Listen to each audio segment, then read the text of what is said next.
Welcome to Negotiation Mastery. Let me start with a truth that might surprise you. You negotiate every single day, whether you realize it or not. You negotiate with your boss about deadlines, resources, and priorities. You negotiate with colleagues about responsibilities and how work gets divided. You negotiate with vendors about prices and terms. You negotiate with clients about scope and timelines. You even negotiate with your family about where to eat dinner. Most people think of negotiation as something that happens in formal settings, salary discussions, contract renewals, buying a car, but negotiation is simply two or more people trying to reach an agreement when they have different interests or perspectives. That's most of human interaction. The problem is that most people are terrible at negotiation. They either avoid it entirely, leaving enormous value on the table and accepting whatever is offered first, or they approach it as combat, damaging relationships for short-term wins that backfire later. Today I'm going to give you frameworks and actual scripts for negotiating effectively in any situation. You'll learn how to prepare properly so you enter negotiations from a position of strength. You'll learn what to say and when to say it. You'll learn how to handle common objections and difficult situations. And most importantly, you'll learn how to get what you want while maintaining and even strengthening the relationship.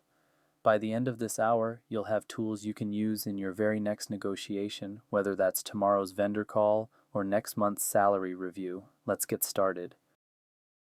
Before we get to tactics and scripts, we need to establish the fundamental principles that underpin effective negotiation. Get these right and everything else becomes easier. The first and most important mindset shift: negotiation is not combat. Hollywood and popular culture love to portray negotiation as a battle. Someone wins, someone loses. The aggressive person dominates the table. The other party is an adversary to be defeated and dominated. This is mostly wrong, and believing it will hurt you. In real life, the best negotiations end with both parties feeling like they got a good deal. Why? Because most negotiations aren't one-time transactions with strangers. They're part of ongoing relationships. Your vendor will provide better service if they feel the deal is fair. Your employee will work harder and stay longer if they feel valued. Your client will renew and refer others if they believe they got genuine value. The relationship continues after the negotiation ends. Win-win is not naive. It's actually the most strategic approach for long-term success. A deal where the other side feels screwed might close in the moment, but you'll pay for it in 1,000 small ways later. They'll drag their feet on delivery. They'll be difficult when issues arise. They'll leave at the first opportunity. They'll warn others about you.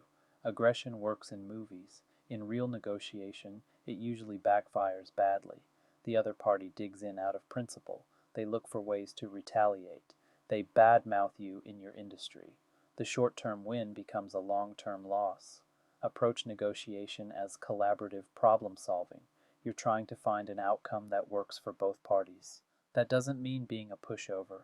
It means being firm about your interests while being creative about solutions.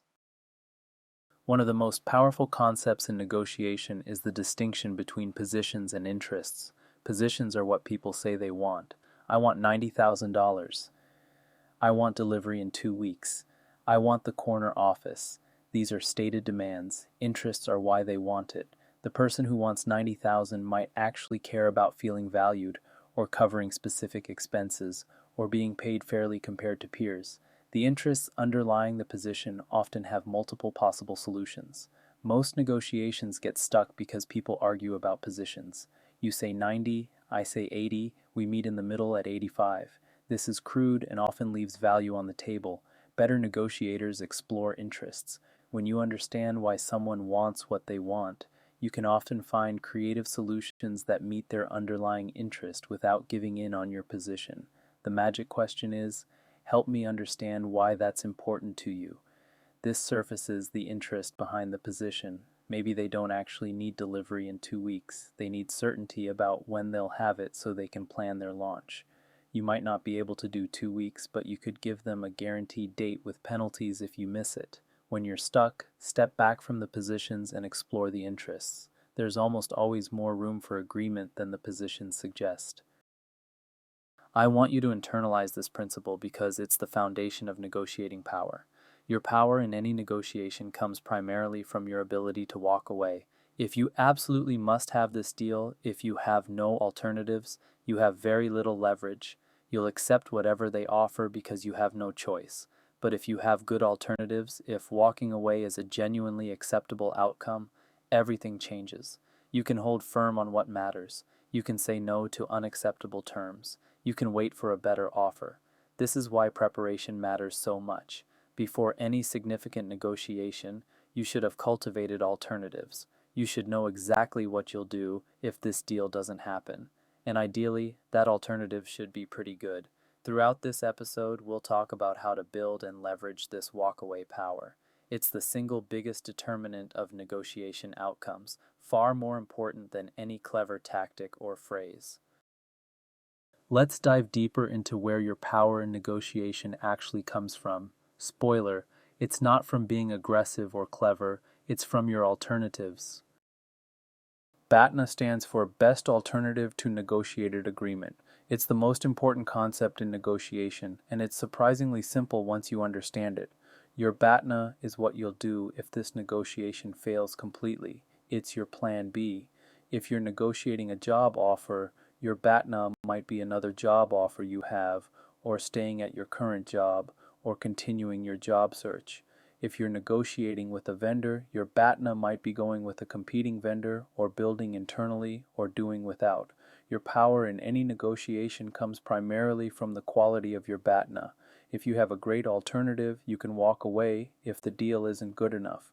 You don't need this specific deal to succeed. If you have no alternative, you're at the other party's mercy. Here's the critical insight. Before any negotiation, you should know your BATNA cold. Write it down. What exactly will you do if this negotiation fails completely? Be honest about how good that alternative really is. A strong BATNA gives you confidence. You're not desperate. You don't need this specific deal. That confidence shows in how you carry yourself. And ironically, it often leads to better deals because the other party senses you can walk away. Here's practical advice that will immediately improve your negotiating position. Never negotiate with only one option. If you're job hunting, don't stop interviewing just because one company seems promising.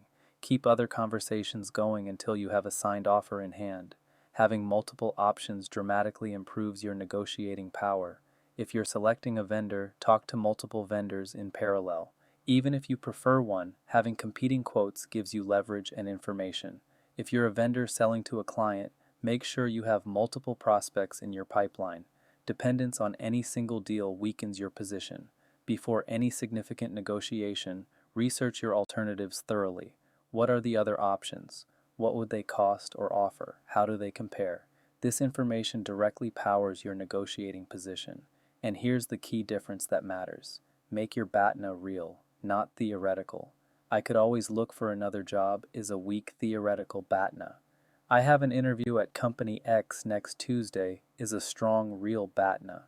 Theoretical alternatives don't provide the same psychological confidence or the same negotiating leverage as real concrete alternatives. Sometimes developing your BATNA takes time. A job search takes months. Building relationships with alternative vendors takes effort. Developing new client leads is ongoing work. This is why the best negotiators prepare well in advance of any specific negotiation. While you're building your own BATNA, also think about theirs. What happens to the other party if this negotiation fails? If they desperately need this deal, if their alternatives are poor, that's leverage for you.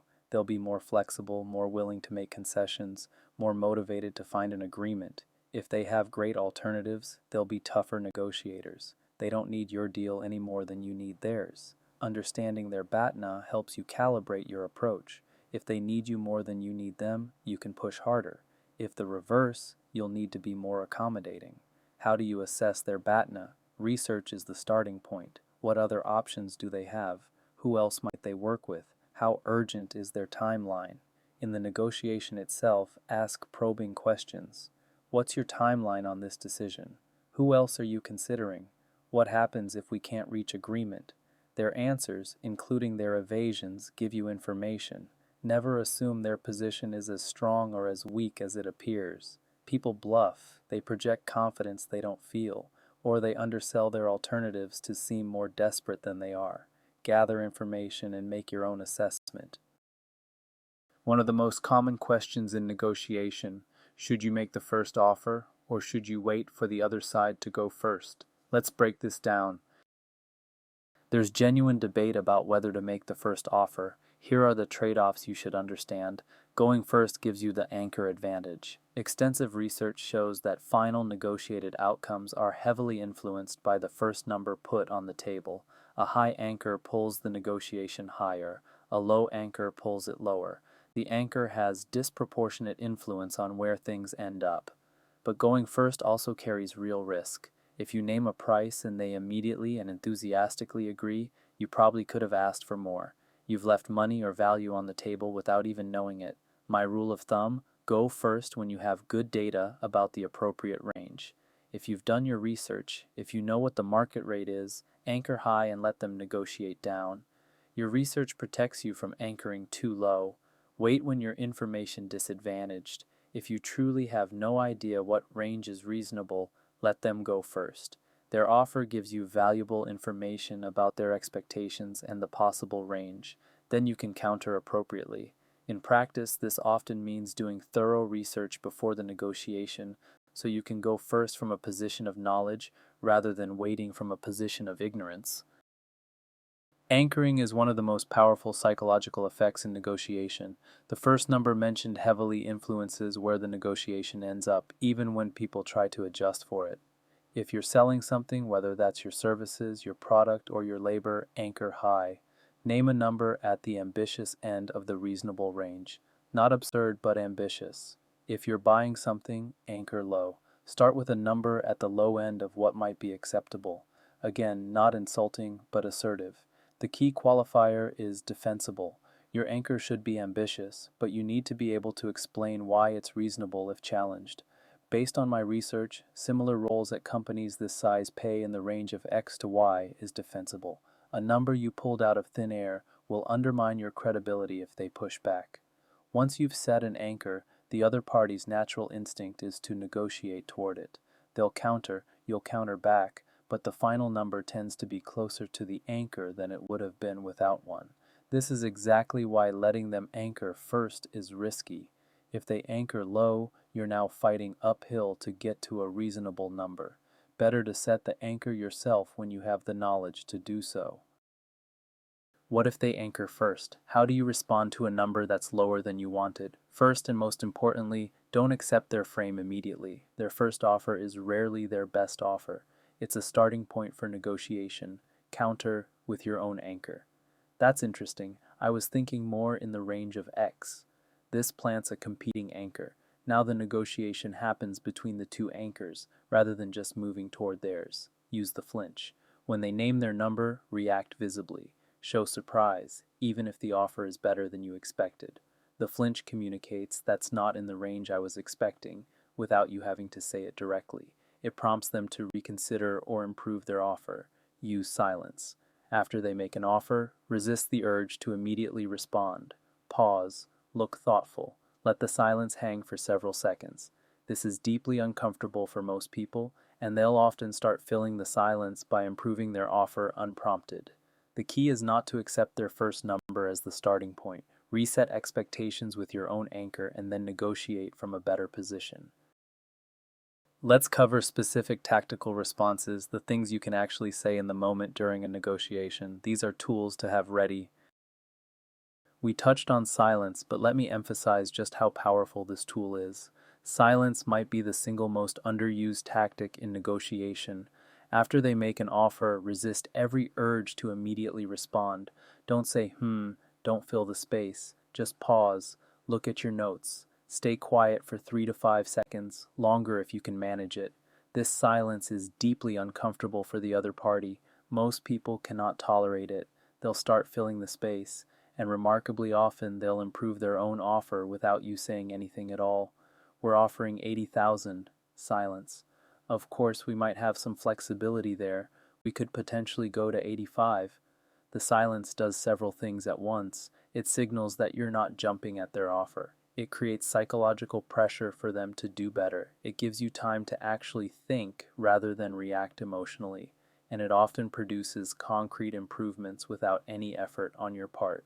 Practice this technique. 3 seconds of silence feels like an eternity when you're actually in a negotiation. Your brain will scream at you to fill the void. Resist. Let the silence work for you.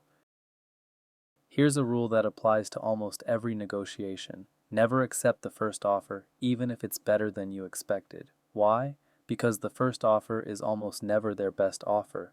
There's almost always more room than what they initially put on the table. If you accept immediately, you'll never know what you left behind. More subtly, the other party expects negotiation. They've built room into their first offer precisely because they expect you to push back. When you accept immediately, it confuses them.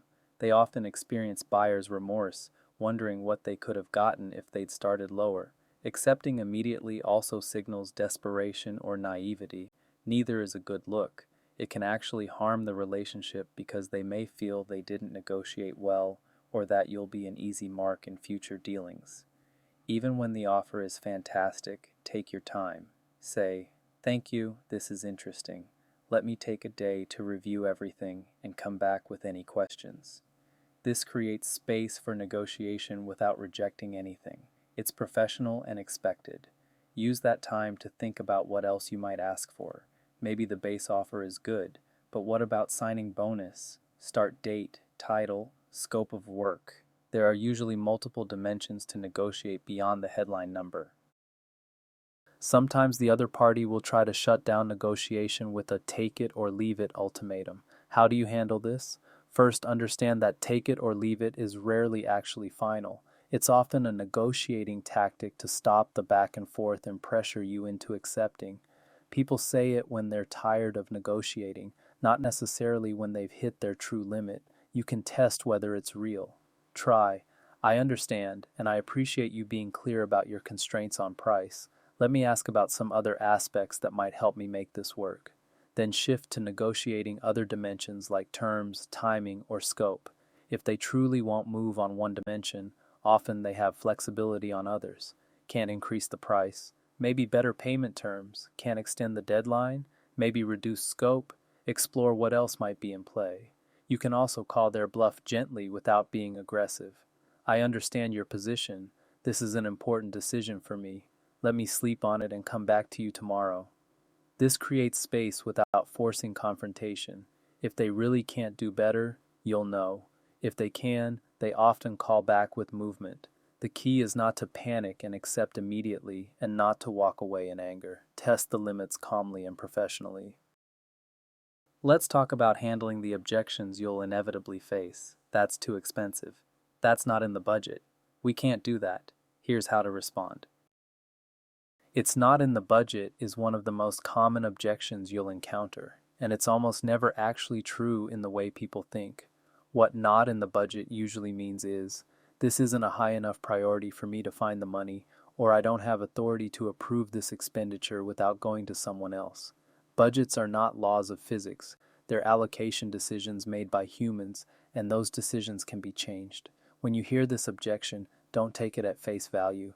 Explore what's actually behind it. Ask, "What would need to change for this to fit in the budget?" This question shifts from no to collaborative problem solving. Maybe they need different payment terms spread across budget periods. Maybe they need to see more value articulated. Maybe they need to go to a different budget holder or get special approval. Ask, "If budget weren't a constraint, would this be the right decision for your business?" If the answer is yes, then the objection really is about budget, and you can work on creative solutions. If the answer is no or hesitant, the real objection is something else that you need to surface. The budget objection is often a screen for the real concern. Your job is to uncover what they actually need to say yes. When they tell you a competitor is cheaper, several things might be happening. Sometimes it's true and you need to decide how to respond. Sometimes it's exaggerated or comparing apples to oranges. Sometimes it's completely made up as a negotiating tactic. Don't panic. Explore the comparison. "That's interesting. Help me understand what's included in their offer." Often the cheaper competitor is cheaper because they're offering less, lower quality, worse terms, or fewer features. If the comparison is legitimate and they truly are cheaper, you have a choice. You can match the price if you can afford to and want the business. You can decline to match and compete on other dimensions, or you can acknowledge you're not the cheapest option, but articulate why you're the better value. You're right that we're not the lowest price. What we offer that justifies the difference is X, Y, and Z. For clients who value those things, we're actually the better investment. Is that what matters to you, or is pure price the deciding factor? This forces them to articulate what they actually prioritize. If it truly is just lowest price, maybe you're not the right fit. If value matters, you've redirected the conversation. I need to check with my boss/spouse/committee is sometimes legitimate and sometimes a tactic to buy time or get a better offer from someone else. Before you invest significant time negotiating, try to understand the decision-making structure. Who else is involved in this decision? Who would need to approve this? Getting to the actual decision maker saves time and avoids agreeing to something that will be overruled. When they use this objection mid-negotiation, probe gently. I understand. Can you share what concerns you think they'll have? I'd love to address those now so you can go to them with answers. If you suspect it's a tactic to shop your offer around, you can create urgency. I understand you need to check. This offer is good until Friday, or you can seek commitment. If they approve, are you ready to move forward? Their answer tells you whether decision-maker approval is the real issue or just a convenient excuse. The goal is to negotiate with whoever actually has authority. Negotiating with someone who can't say yes is frustrating and often leads to having the same negotiation multiple times. When you hit constraints, don't just accept them. Reframe them with strategic questions that help the other party see past their own limitations. If budget weren't a factor, what would you choose?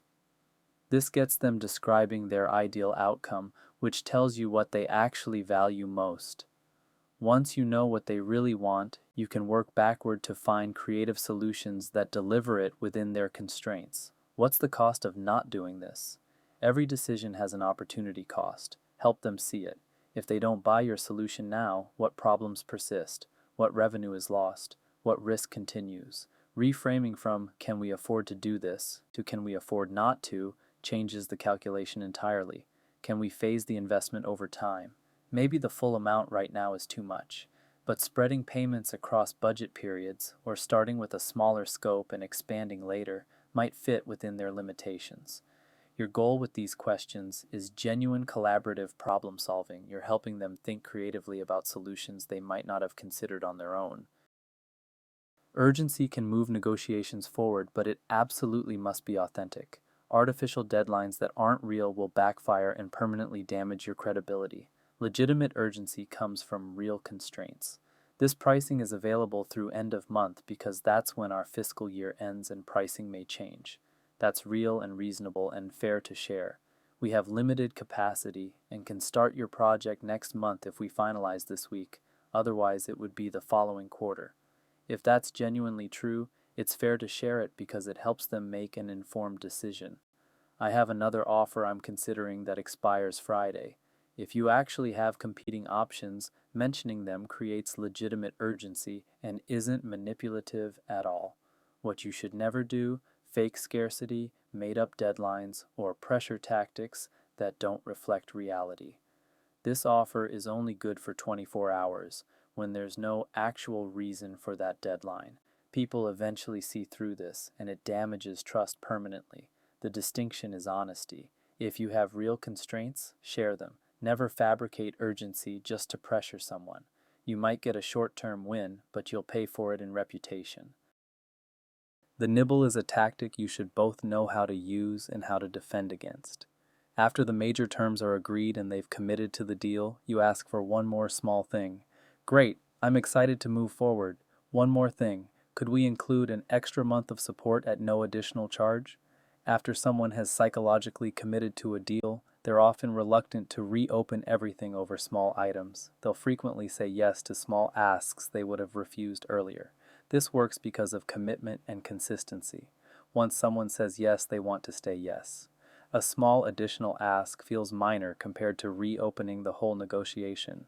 You should use the nibble sparingly and honestly. One small ask at the end is a fair game in most negotiations. Multiple nibbles, or nibbling on significant items, feels manipulative and can sour the relationship. When someone nibbles on you, recognize what's happening. You can push back politely. We agreed to terms. I'd prefer not to reopen this now. Or you can grant it graciously if it's genuinely small and worth preserving goodwill. The key is proportionality. A small ask at the end is normal negotiation.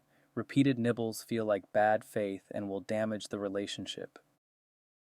Good cop, bad cop is one of the oldest negotiating tactics. One negotiator is tough, aggressive, unreasonable. Another is friendly, sympathetic, seems to be on your side against their difficult colleague. The good cop makes you want to cooperate with them, to reach a deal they can sell to their difficult partner. But both cops work for the same side. It's theater designed to manipulate your emotions and lower your expectations.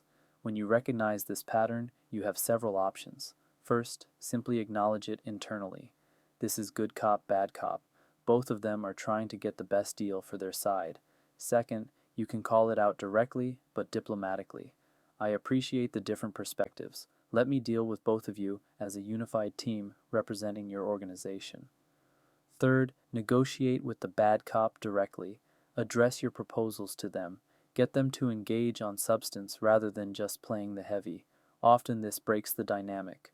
Fourth, remember that you don't have to make a decision in the room. I need to step out and think about this. Let me come back to you tomorrow. This removes you from the emotional pressure of the moment. The key is recognizing the tactic. Once you see it for what it is, it loses most of its power. Let's get very tactical. I'll give you actual scripts, specific words you can use in common negotiation scenarios. Adapt these to your style and situation. Here's a script for when an employer makes a salary offer. They say, "We're offering 85,000." You say, "I appreciate the offer and I'm genuinely excited about this role. Based on my research into market rates for this position at companies of this size and the value I know I'll bring from my experience leading similar initiatives at my previous company, I was expecting compensation closer to 100,000." Then you stop talking. Let the silence work. Notice what this script accomplishes. It starts with appreciation, keeping the tone positive and collaborative. It grounds your counter in market research, making it defensible and not just arbitrary. It's specific about your unique value, reminding them why you're worth more, and it names your number clearly and directly. The most important part, after you name your number, stop. Don't justify further. Don't backtrack. Don't nervously fill the silence. Let them respond to what you've said. When negotiating with vendors, here are useful phrases to have ready. "We need to do better than that price." This is a clear signal that their initial offer isn't acceptable without being specific about what you need. It puts the ball in their court to improve. "What's your best offer?" We're actively comparing multiple options. The mention of competition creates pressure. They don't want to lose the deal over price if they have flexibility.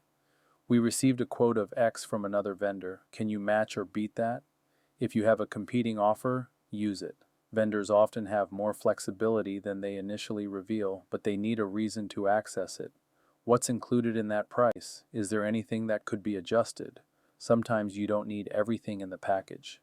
Identifying what you can remove or change gives you negotiating room. The key is being direct about wanting a better deal while remaining professional. Don't be aggressive. Just be clear that you're comparing options and looking for the best value. Most vendors expect this and respect it.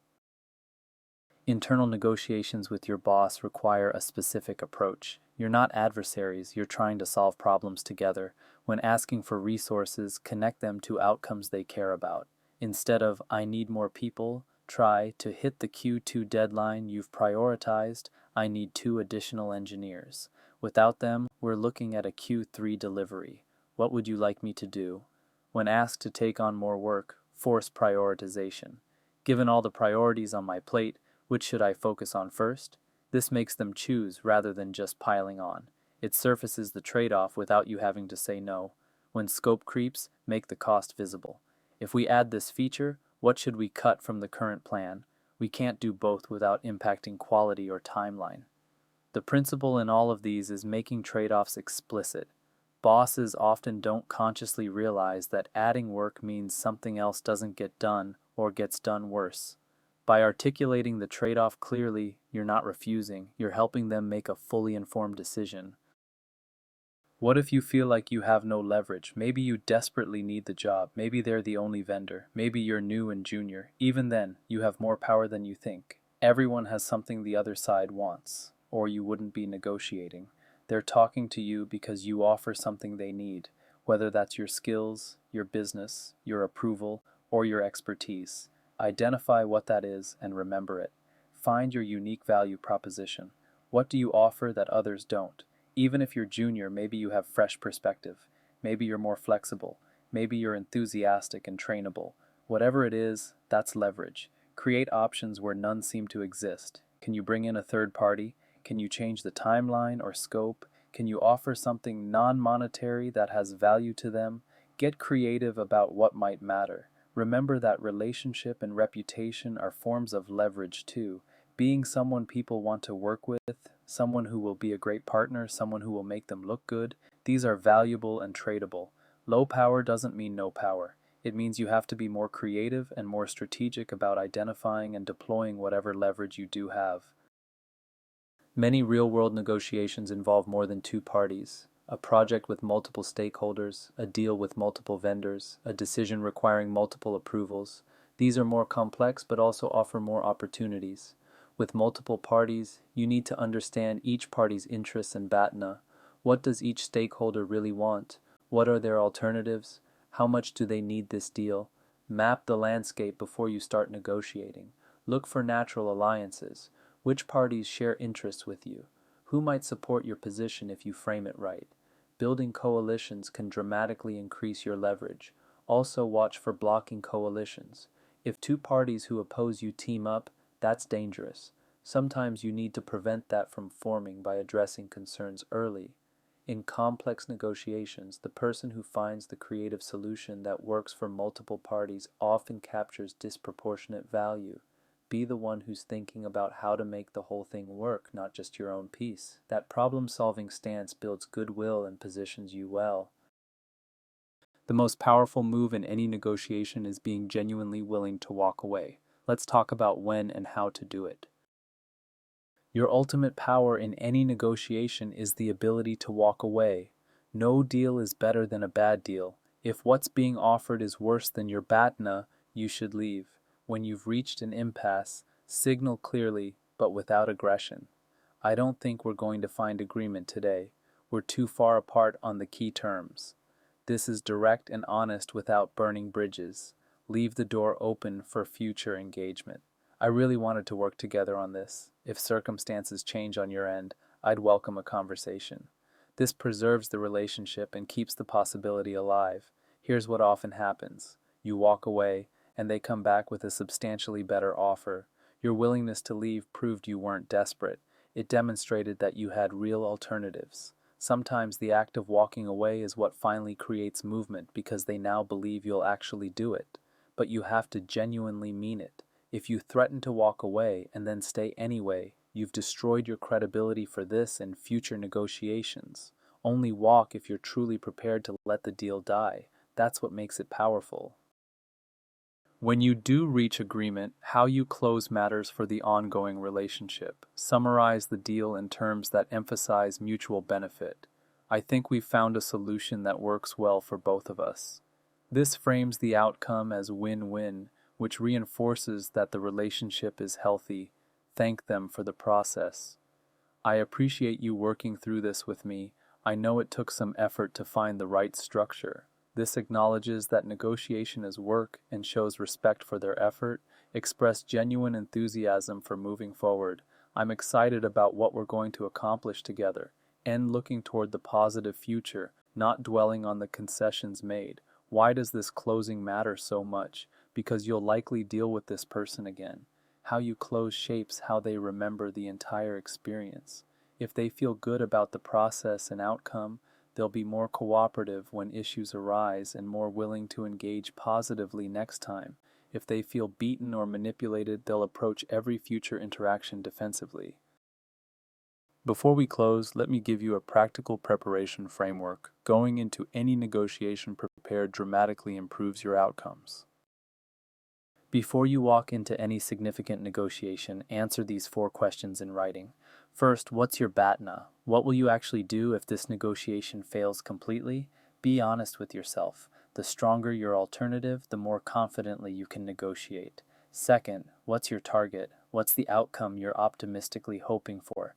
This becomes your anchor if you go first. Aim high enough that there's room to negotiate, but not so high that you lose credibility. Third, what's your walkaway? What's the minimum acceptable outcome below which you'll leave the negotiation? Knowing this in advance prevents you from making concessions you'll regret under the pressure of the moment. Fourth, what do you know about their situation? What are their alternatives, their constraints, their interests, their timeline? The more you understand about their side, the more creative and effective your negotiating can be. Write these down. Don't just think about them vaguely. Committing them to paper forces clarity and prevents emotional decision-making during the negotiation itself. Beyond knowing your numbers and alternatives, prepare the actual words you'll use. This might feel over-rehearsed, but having phrases ready prevents fumbling in the moment. Write your opening statement word for word. This is especially important for salary negotiations or when you're making the first offer. Know exactly what you'll say and practice it until it sounds natural. Script your first counter to their likely opening. If they offer X, what will you say? Have the response ready so you don't have to think on your feet while managing your emotional reaction. Have de-escalation phrases ready for when things get tense. Help me understand, or can we step back for a moment, or I want to find something that works for both of us. Knowing these phrases and being ready to use them prevents escalation spirals. Know exactly how you'll ask for time if you need it. This is helpful. Let me take a day to think through the details and come back to you. Having this phrase ready prevents accepting something under pressure when you really need to think. Preparation isn't about scripting every word of the conversation. It's about having the crucial moments prepared so you can be present and adaptive for everything else. Let me share some common preparation mistakes I see people make. First, they think about what they'll say but not what they'll hear. You need to anticipate their objections, their questions, their counters. What will they likely say, and how will you respond? Prepare for the dialogue, not just your monologue. Second, people prepare arguments but not questions. The best negotiators are often the best questioners. What do you want to learn? What do you need to understand about their situation? Prepare your questions as carefully as your statements. Third, knowing your number but not your reasoning. When they ask why you want that number, what will you say? Your answer needs to be grounded in market data, value you bring, or other objective criteria. Because I want it isn't persuasive. Fourth, ignoring the emotional dimension. Negotiations involve people with egos, fears, aspirations, and relationships. How might they feel about various outcomes? What emotional dynamics might arise? How will you manage your own emotions if things get tense? The best negotiators prepare holistically, not just tactically. They think about the human beings on both sides, not just the numbers.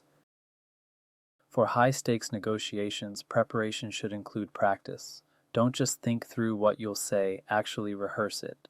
Find someone to role-play with you. Have them take the other side and push back hard. Experience the emotional pressure in a safe environment before you experience it for real.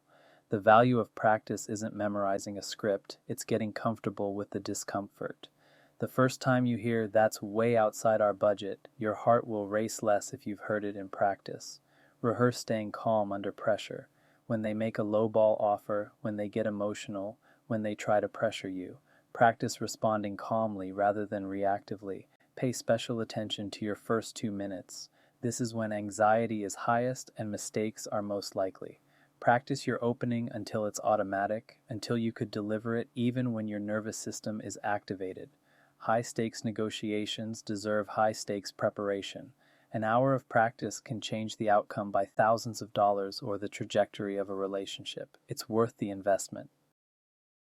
Every negotiation is a learning opportunity. After each one, take time to reflect on what happened and what you can learn from it. What worked well? Did certain phrases land effectively?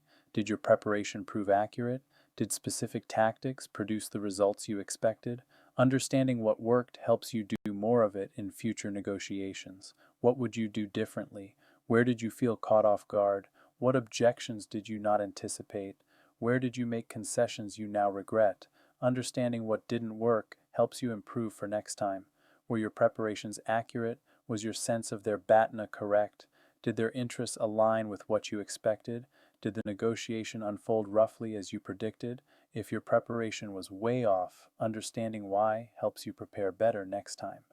This reflection only takes 5 or 10 minutes after each negotiation, but compounded over time, it's what separates excellent negotiators from average ones. Every negotiation becomes practice for the next one. Every experience adds to your toolkit and refines your instincts. Keep notes on what you learn. Patterns will emerge. You'll discover your strengths and weaknesses. You'll develop a personal style that works for you. This is how expertise develops through conscious reflection on experience rather than just accumulating years. Your negotiating reputation follows you throughout your career. Every negotiation shapes how people perceive you, and that perception affects every future negotiation before you even sit down. Be known as fair. People will negotiate more openly with someone they trust to treat them fairly. They'll share more information. They'll be more creative about solutions. They'll be more likely to seek agreement. Being known as a fair negotiator is actually strategic, not just ethical. Be known as prepared. When people know you do your homework, they take your positions more seriously. They don't try to bluff you with made-up numbers. They come to the table more ready to engage substantively because they know you will. Be known as firm. When people know you won't be pushed around, they don't try to push you around. They respect your bottom lines because they've learned you genuinely mean them. Being known as firm saves you having to prove it every time. Be careful about burning bridges. That vendor you crushed today might be the only option for a critical component next year. That candidate whose offer you lowballed might be hiring for your dream job in 5 years. That colleague you outmaneuvered might be your boss next quarter. Word spreads in every industry. People talk, reputation travels. The short-term win from hardball tactics can become a long-term loss when people warn others about working with you. Build a reputation that opens doors rather than closes them. In the long run, that's the most valuable negotiating asset you can have. I want to close with an important perspective shift. Most negotiations in your life won't be labeled as negotiations. There won't be a meeting called negotiation session. There won't be formal proposals and counter-proposals. Instead, you'll be asking your colleague to help with a project. You'll be proposing a timeline to your boss. You'll be suggesting a restaurant to your partner. You'll be asking a vendor for a favor. You'll be requesting an exception from customer service. These are all negotiations, even though we don't call them that. Every request is a small negotiation. Every influence attempt is a negotiation. Every time you're trying to get someone to do something they might not naturally choose to do, you're negotiating. This means you have hundreds of opportunities to practice negotiating every week. Most of them are low stakes. You can try techniques, see what works, and learn without major consequences if things don't go perfectly. Use these daily interactions as your practice ground. Try using silence after you make a request. Try exploring interests instead of just stating positions. Try anchoring higher than you normally would. Each small interaction is an opportunity to build your skills. Excellence in negotiation doesn't come from reading about it or even from the occasional big negotiation. It comes from constant practice in the small moments. Start today with the very next request you make. Treat it as a negotiation, apply what you've learned, and see what happens.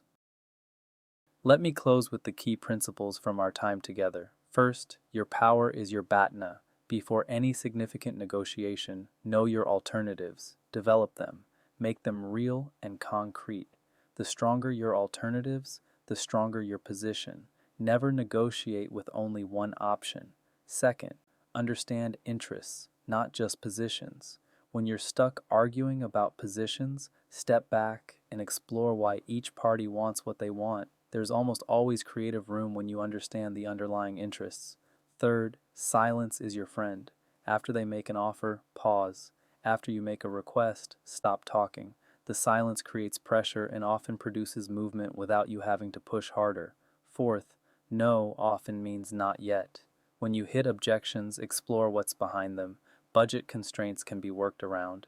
Timing issues can be addressed. Decision maker concerns can be surfaced and resolved. Keep looking for the path to yes. These skills require practice. The next negotiation you face, pick one technique from today and focus on using it well.